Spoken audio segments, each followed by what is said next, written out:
The number of Americans who have mistakes on their credit reports is staggering. A 60 Minutes report exposed that most people cannot even correct the problems. CBS 2's Christine Sloan follows up.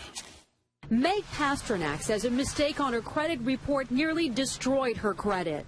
We had to present so much documentation to say this wasn't ours, and then we still had to pay something to get rid of it. Pasternak says it took months to resolve the problem. You feel kind of helpless because they got you under the gun if you need to get a new car or a house or for anything. Pasternak is not alone in her frustration. A new government study finds up to 40 million Americans have mistakes on their credit reports. But an investigation by Steve Croft on 60 Minutes finds most people get nowhere trying to correct an error. Ohio's Attorney General tells Croft that is a clear violation of a federal law. The federal law says that if you believe that there is a mistake, you can go to them and they have an obligation to do a reasonable investigation.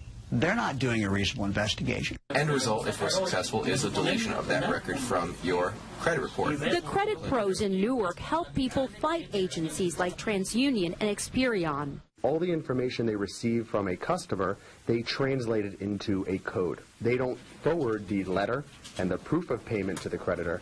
They just forward the 3-digit code. So the best way to protect yourself? Go directly to the creditor rather than going to the credit bureau themselves. Another good habit to get into, check your credit report periodically to make sure there are no changes.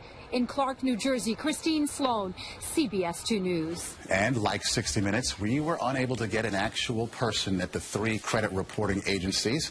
60 Minutes was referred to the spokesperson for the agencies, who provided a statement citing an industry-sponsored survey that showed 95